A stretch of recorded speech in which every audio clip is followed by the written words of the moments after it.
रमा रानी ने खुली खिड़की की तरफ देखा और फिर कृष्णा की तरफ, और फिर एक ठंडी सांस लेकर बोली, पागल तो तुम भी हो कृष्णा, क्या तुम पागल नहीं हो? कृष्णा ने कोई जवाब नहीं दिया। रमा रानी फिर बोली, ये कौन सी जगह है कृष्णा? तुम्हें अच्छी तरह मालूम है, यहाँ जैसी भी बातें करो, तुम ना जाने कहाँ की बातें करने लगी हो। यहाँ जो कुछ होता है उसमें ये कोई मायूब बात नहीं है। मना कर सकते हैं हम किसी को भला? लोग हम पर हंसेंगे नहीं? जो कुछ वो कहेंगे उसका अंदाज़ा है तुम्हें? वो और बात है चाची, पर ये हमारा रत्ना है। ये हमारा कहाँ है कृष्णा? ये हमारा तो नहीं है। त्रिवेदी जी की बात भूल गई? कहते थे अपना माजी भूल गया है ये। इसे माजी याद आया तो ये हमें भूल जाएगा। रोक सकोगी इसे? रह सकेगा ये इस अजनबी माहौल में? और इसे तुम शिकंजों में जकड़ना चाहती हो? ये ना हमारा है ना शकुंता का, और फिर क्यों दूसरों से लड़ती हो? जाओ कृष्णा, होश से काम करो, मेहमानों से ऐसी बातें नहीं करते। कृष्णा ने कुछ कहना चाहा मगर कह ना सकी। एक लम्हे को रुकी, मुझे घूरा, फिर बाहर निकल गई। रमा रानी खामोशी से खड़ी मुझे देखती रही। उनके चेहरे पर गम के तासुरात नजर आ रहे थे। फिर वो आगे बढ़कर मेरे सामने आ गई। क्यों रत्ना, ठीक कहा ना मैंने? तू ठीक हो जाएगा, चला जाएगा यहाँ से। ठीक हुआ तो सोचेगा कि कैसी बुरी जगह आ गया था मैं। ये बहुत बुरी जगह है रत्ना, मगर मैं तुझे कहाँ ले जाती? और माँ कहकर लिपट गया था तू मुझसे। बाउले, माँ कहकर तो किसी पत्थर की मूर्ति से भी लिपट जाता तू तो उसकी छाती धड़क उठती। मैं तो गोश्त पोश की बनी हुई इंसान हूँ। क्या करती उस समय? तेरे साथ दीवानी हो गई थी। मगर ये जगह गलत है। हम वो नहीं जो दूसरे होते हैं। मैं क्या करूँ? हम तो वो होते हैं जो पैदा होते ही बुरे कहलाते हैं। हमें माँ कहना गुनाह है, गाली बन जाती है कहने वाले के लिए। डाकू के घर डाकू पैदा हो जाए, शरीफ बन सकता है, मगर यहाँ तुझे जूं ही होश आया तू यहाँ से चला जाएगा। तमाशबीन बनकर तो यहाँ हर कोई आ सकता है, बेटा या भाई बनकर नहीं। मैं सत्ते के आलम में था। ये अल्फाज मेरे दिल को छू रहे थे। कितना कुर्ब था उनमें, कितनी अनोखी सच्चाई थी। धत तेरे की, बाउलों के साथ मैं भी बाउली बन गई। चल मुँह धो, नाश्ता कर ले। मालती, अरियो मालती, रत्ना जाग गया है, चल नाश्ता बना उसके लिए। जा रत्ना, मुंह धो ले।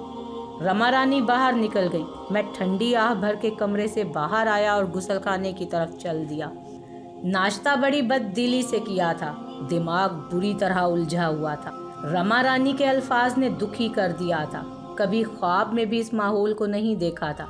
इब्तदा में दूसरे बुरे रास्ते इख्तियार किए थे, यानी रेस, सट्टा, जुआ वगैरह, लेकिन शनासाओं में कोई भी इन रास्तों का राही नहीं था। अलबत्ता कभी अगर इन नाच गाने वालियों के बारे में सुना तो बहुत बुरे अंदाज में सुना, लेकिन उनकी भी एक ज़िंदगी होती है जो अब मेरी निगाहों के सामने थी। वो मुझ पर अपना हक समझती थी। कृष्णा ने कैसे अजीब अंदाज में कहा था, पर यह हमारा रत्ना है। मैं तो खुद अपना ही नहीं रहा हूँ, किसी और का कहाँ हो सकता हूँ। मगर ये शकुंता कौन है? कैसी अजीब थी। अंदाज ऐसा था जैसे मेरी भी उससे शनासाई रही हो। नामुमकिन तो नहीं था। पूरे 5 माह का मामला था। किस किस से क्या राब्ते थे कौन जानता था। चांद खान से मिलने के लिए भी दिल बेताब था। वो मिल जाए तो कुछ हिम्मत बंधे, पता तो चले कि हुआ क्या था। ये तो आसानी से समझा जा सकता था कि भूरिया चरण ने रतौली जाने का रास्ता रोक दिया था, मगर कैसे? लिबास तब्दील कर लिया था, बज़ाहिर कोई पाबंदी भी नहीं थी कहीं बाहर आने जाने की। जेब में 40 रुपए पड़े हुए थे। नीचे उतरा और चल पड़ा। शक्तिपुर से ज़्यादा वाकफियत तो नहीं थी, मगर चांद खान के मोहल्ले का नाम मालूम था। तांगे चलते थे। एक तांगे ने मुझे भी वहाँ उतार दिया। दिल धड़क रहा था, पैरों में लर्जिश थी, और उस वक्त दिल को धचका सा लगा जब चांद खान के मकान के दरवाजे पर बड़ा सा ताला लटका देखा। गुमसुम खड़ा देखता ही रह गया। हो सकता है सब लोग कहीं गए हुए हों। कुछ फासले पर एक परचून की दुकान थी। वहाँ एक बुजुर्ग बैठते थे। पहले भी उन्हें दूर से देखा था। उनके करीब पहुंचकर उन्हें सलाम किया। वालेकुम अस्सलाम। वो सामने वाले घर में चांद खान रहते थे ना? मैंने इशारा करके कहा, हाँ, कहीं गए हुए हैं क्या? चांद खान? बुजुर्ग हैरत से बोले, وہ تو خلد آشیانی ہو گئی عزیزی، کہیں باہر سے آئے ہو؟ بزرگ نے کہا۔ کیا بتاؤں کیسا سماعت شکن دھماکہ ہوا تھا دل و دماغ میں۔ بزرگ کا جواب سمجھ میں نہیں آ رہا تھا، سمجھ کر نہیں سمجھنا چاہتا تھا۔ ہمت کر کے دوبارہ کہا، کیا فرمایا آپ نے؟ آؤ میاں بیٹھو، کہیں باہر سے آئے ہو، عزیز ہو ان کے؟ کیا ہوا انہیں؟ میں سمجھا نہیں۔ جنت نشین ہو گئے؟ وہ تو محلے کی عظمت تھے، باخدا پیشہ برا تھا مگر محلے کی ناک تھے۔ درویش صرف امیروں کی جیب تراش کر غریبوں کی ضرورتیں پوری کرتے تھے، کسی کی تکلیف نہیں دیکھ سکتے تھے۔ آدھی رات کو پہنچ جاؤ، چاند خان دامے در میں سخنے حاضر ہیں۔ مجال ہے کسی ضرورت مند کو؟ انتقال ہو گیا ان کا؟ میں نے لرزتی ہوئی آواز میں پوچھا۔ بزرگ بہت باتونی معلوم ہوتے تھے۔ ہاں میاں، عرصہ ہوا، ریل کا حادثہ ہوا تھا، 70 افراد ہلاک ہوئے تھے اور بے شمار زخمی۔ خدا جانے ان میں سے کون کون ریل کے حادثے میں ہلاک ہو گئے تھے وہ۔ ہاں عزیز، مگر کئی ماہ ہو گئے اس بات کو۔ تم کہیں ملک سے باہر گئے ہوئے تھے؟ حادثہ کہاں ہوا تھا؟ رنجنا پور جنکشن سے کوئی 6 کوس سے۔ سنا ہے قیامت خیز حادثہ تھا، سنا ہے ریل کے ڈبے۔ اس سے آگے بزرگ نے کیا کہا سمجھ میں نہیں آیا۔ بہت کچھ یاد آ رہا تھا۔ وہی وقت تھا، بالکل وہی وقت تھا۔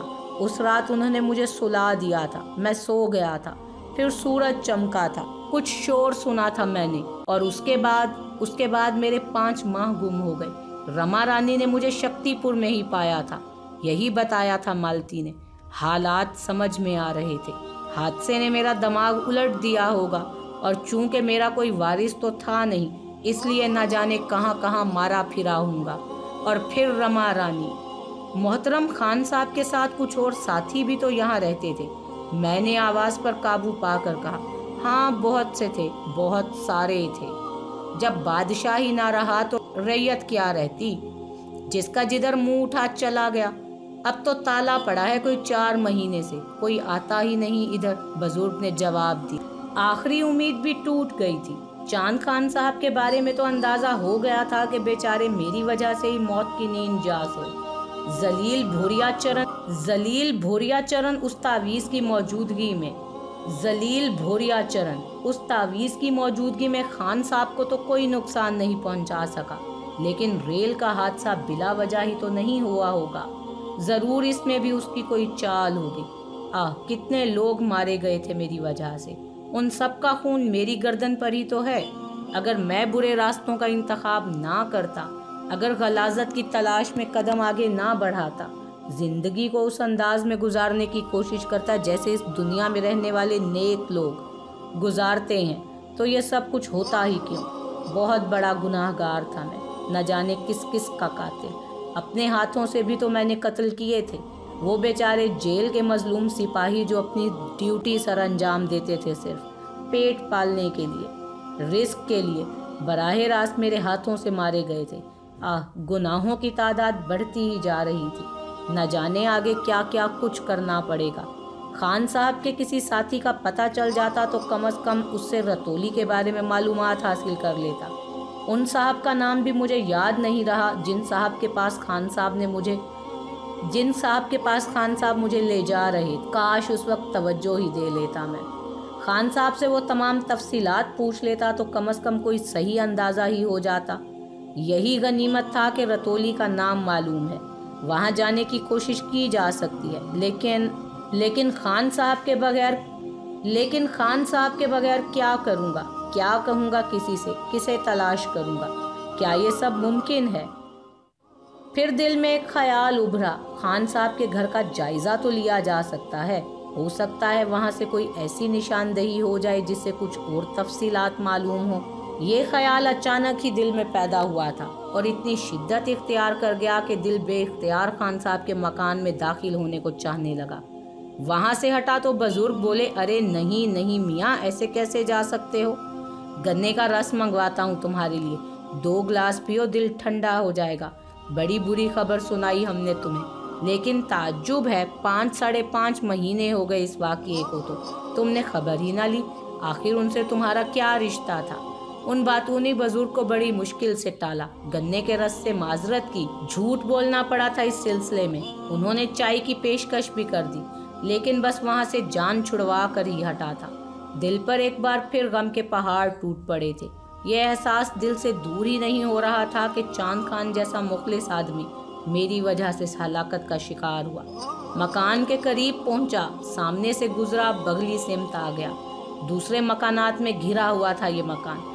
अलबत्ता 6 मकान आगे जाकर रास्ता दूसरी जानिब मुड़ जाता था और यहाँ से खान साहब के मकान के अहाते के पिछले हिस्से में पहुंचा जा सकता था, जिसे मैंने देखा हुआ था। पतली सी गली थी और गैर आबाद ही रहती थी।